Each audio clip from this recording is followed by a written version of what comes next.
The minister resigned. Tougher anti-paper leak laws were passed. Technically, the movement got what it demanded. So why, instead of celebrating, is a massive portion of India furious at the protesters and calling them out? Welcome to Sacred Echoes of India. In this segment, we are going to talk about the dark turn behind the NEET controversy, how international media painted it one way versus what the majority of people inside India actually think about it. International media broadly framed the events as a hero versus system crackdown, completely ignoring the street violence, opposition co-optation, and glaring double standards that frustrated everyday Indians. The protest happened. It turned violent, and the government amended the law to enforce stricter penalties as promised. On paper, it looked like a victory for student activism. But across India, a very different conversation is taking place,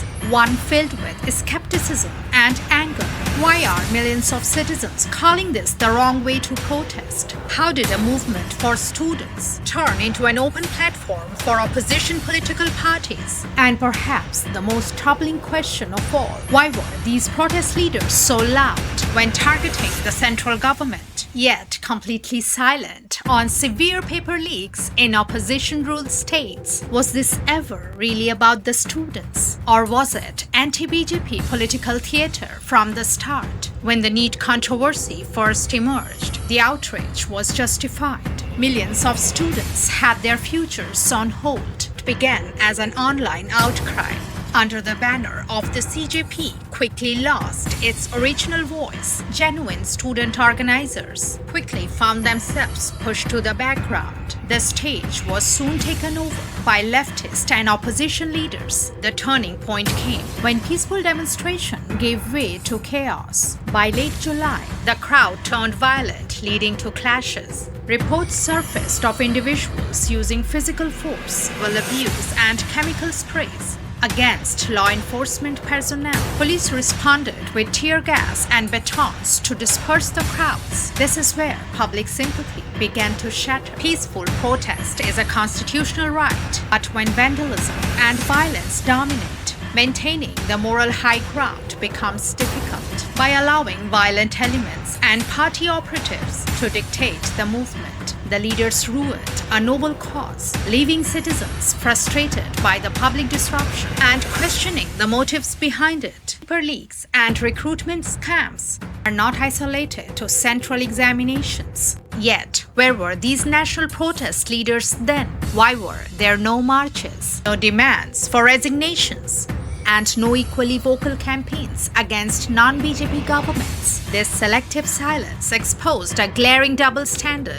To many neutral observers, the movement's leaders lost credibility because their anger didn't follow the issue of paper leaks. It followed political lines, the hyper-focus on the BJP-led center, while ignoring identical failures elsewhere, convinced millions that the protest was driven by anti-BJP bias rather than genuine student welfare. Despite the political pressure, the government accepted the resignation, overhauled testing protocols, and passed stricter laws, demonstrating an ability to absorb political shocks while implementing long-term reforms. For Prime Minister Modi's administration, handling this crisis highlighted a recurring theme in his leadership: adaptability in higher stake politics. Critics often weaponize any shift in government policy or ministerial change as weakness, but adaptation can also be a calculated strategy.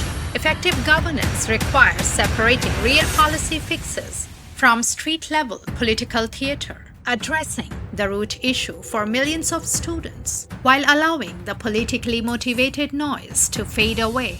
In politics, opponents often mistake flexibility for weakness, but adapting under pressure isn't a defeat. It's how systems survive the storm, resolve real crises, and continue shaping the future. In a democracy, peaceful protest is a fundamental right, but freedom comes with responsibility and clear limits. When a genuine fight for students gets weaponized by opposition leaders, ruined by violence, and driven by selective outrage, one really wins. Justice requires truth. due process, and equal accountability across every state, not hijacked stages. It's time for international media to stop peddling one-sided narratives and start reporting the ground reality. Thanks for joining us today. If you liked this content, don't forget to like, subscribe, and hit the bell icon for more insightful videos. Until next time, stay curious and keep exploring.